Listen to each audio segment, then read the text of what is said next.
It's an Eastern Conference battle at the BMO Harris Bradley Center in Milwaukee as the Bucks look to work the home court advantage.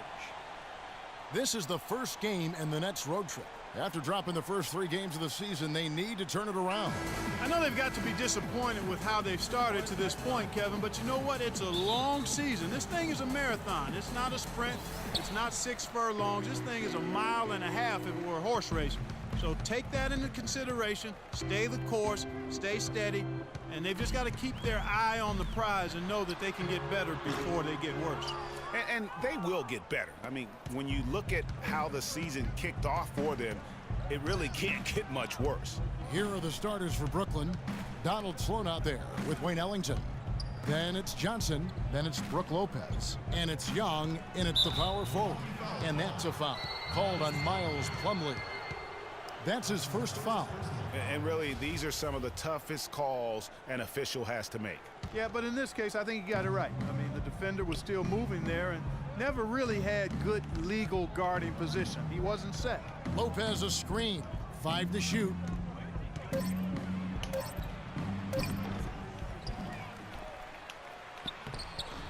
Rebound, Milwaukee. A tough loss coming against New York in their last game played.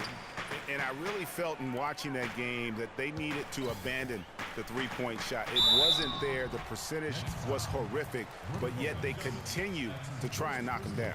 And I really think that's what did them in. I mean, sometimes it's just not there for you on the perimeter, and you can't try to shoot yourself out of a bad shooting night from outside. And, you know, you hear everybody talking about Giannis's potential. I mean, look at the athleticism coupled with his measurables. I mean, that is just off the charts. And, guys, the Greek Freak really improved his numbers across the board last season. Giannis was up in every measurable category except three-point percentage. He's really improved his shooting, though, overall. The three ball still eludes him a little bit here and there. But what I like, Kevin, is his aggressiveness. That's what's making the difference in his game right now. Bargnani has checked in for Brook Lopez. Still a tie game after a couple of empty possessions. And here's Middleton. He had a 12-point outing in their last game against New York. Now here's Carter Williams. He's guarded closely. And the shot is good. You know, going back to Giannis, he has the physical makeup and skill set to be a triple-double guy. I mean, there's no reason that he shouldn't be able to fulfill his potential, except consistency. That's the area he's got to tighten up. To the middle. Bargnani kicks to Ellington. Goes up on the wing. Shot's good from Young. Now about 2 minutes gone here in the first quarter. And talking about Giannis, he was clearly one of the very best players in that 2013 draft. Selected number 15 overall by the Bucks. And if you looking back, to me, that's what we'd have to call a steal with the kind of player he's developed into.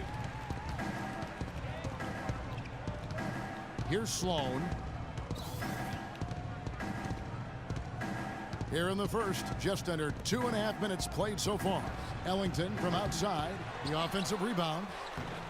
Young's shot is off. That's the kind of D you need when he's got the ball near the hoop. They were all over.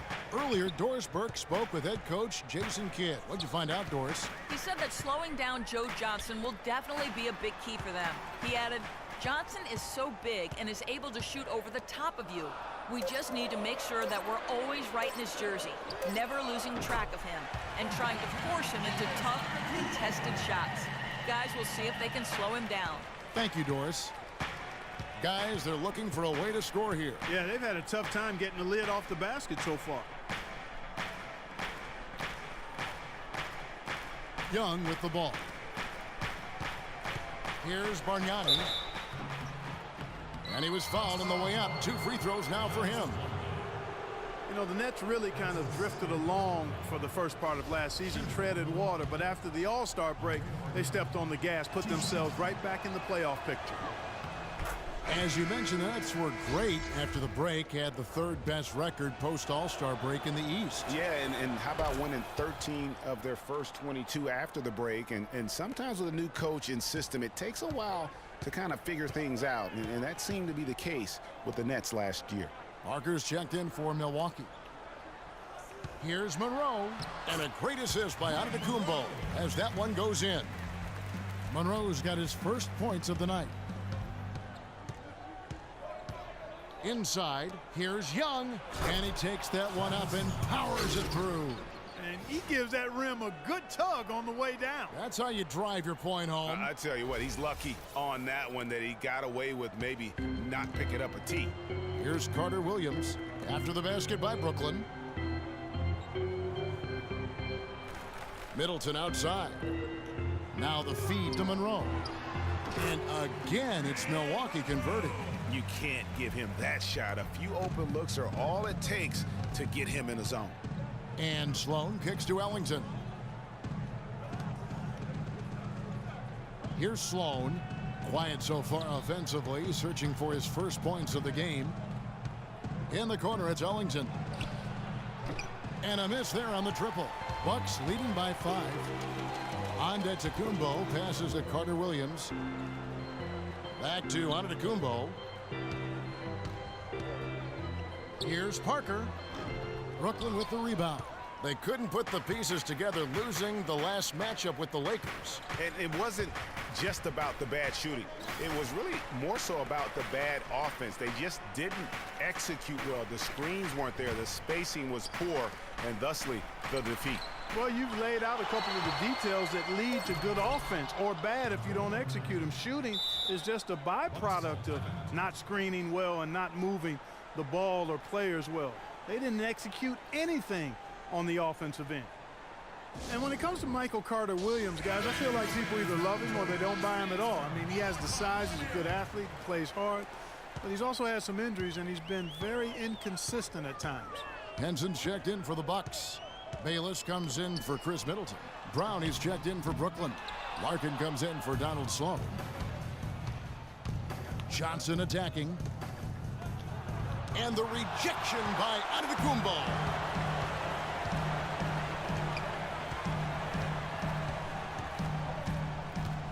Dishes it to Carter Williams. Launches a three, and a great assist by Antetokounmpo as that one goes in. 7 points for Michael Carter Williams. Well, going back to Michael Carter Williams, he is a polarizing prospect. For example, Greg, and you played the position, he gives you a lot of assists, but he also averages over 4 turnovers a game. That was just last year. Yeah, that's true. And he gives you plenty of rebounds and steals as well. But sometimes the shot also, Kevin, not necessarily where you'd like it to be. At times he couldn't throw a rock in the ocean. This guy just really struggled. But the talent is there. It's just going to take some time for him to mature. And the jury's really still out on him.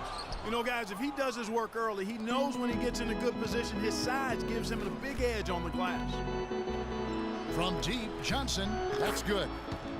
Johnson's got himself going with the triple, his first basket of the game. How in the world did they let him get that wide open? Antetokounmpo against Johnson.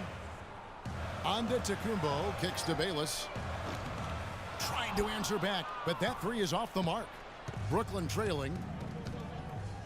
Out to the right wing. It's stolen by Antetokounmpo. Floats one up. Brooklyn's gone 1 of 5 from downtown in the first quarter. Points out there have been hard to come by. Antetokounmpo against Brown. Johnson left side. Shoots. And he tries off the glass, but it's no good. Here's Bayless. The basket good off the assist from Carter Williams. Bayless has got his first points of the night.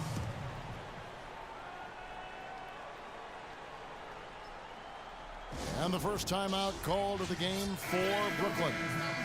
Well, for Jabari Parker in his rookie year, not the kind of NBA career start that he wanted. Played great, was probably the Rookie of the Year up until the time he was injured, blowing the knee and cutting his season short. A great call. He definitely would have had a great chance. Really just made a transition seamlessly, very efficient as a rookie before that injury, but which was a really tough thing to watch for anyone, as he was showing so much promise early on in his career. Now here's Mayo, feeds it to Parker. Foul call that time on the way up. That'll give him 2 chances at the free throw line here.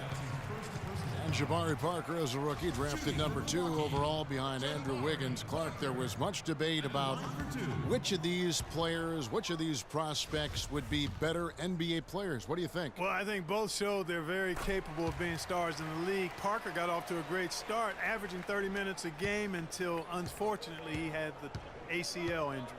And Wiggins, conversely, went on to have a big-time season, winning Rookie of the Year. Here's Bogdanovich. Not enough on that one as it misses. And right from the start, Kevin, they've been pounding the glass. Most of those 50-50 balls also going their way. Well, I don't think there's any question about it. They came focused and ready to play. I mean, they're doing everything they can to put things in their favor. You earn that, and they're actually earning it well right now. And when you compare Wiggins and Parker, really 2 different types of players. I mean, Wiggins has that unmatchable athleticism. Parker beats you with an incredible skill and passion. Also, tremendous maturity for such a young player. 124 left here in the first quarter. And, you know, going back to Parker versus Wiggins, guys, I mean, that debate could last a long time. Both guys have the look of perennial all-stars. It could be the number of championship rings that ultimately separates them. And some stats here, guys. The scoring breakdown for the Bucks. A lot of success from mid-range so far for them, guys. If nothing else works, they can always fall back on the jump shot.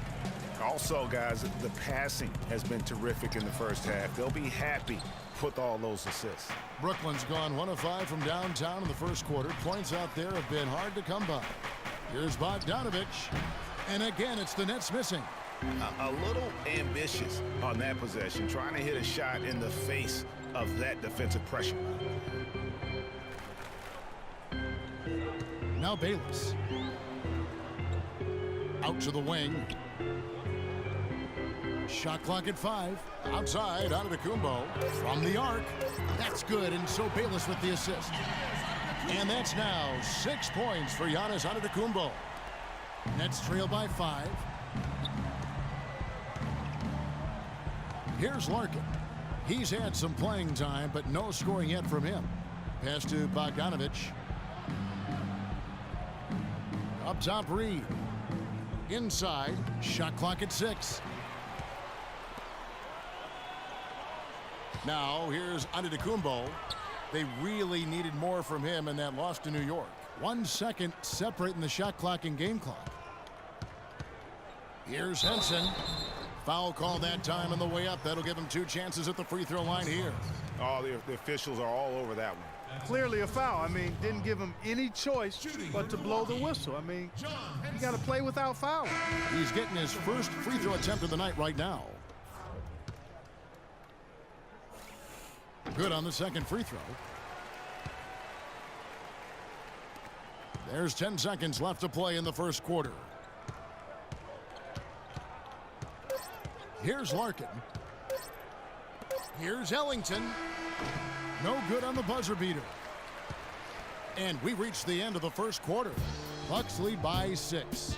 And we'll get going after this from the BMO Harris Bradley Center.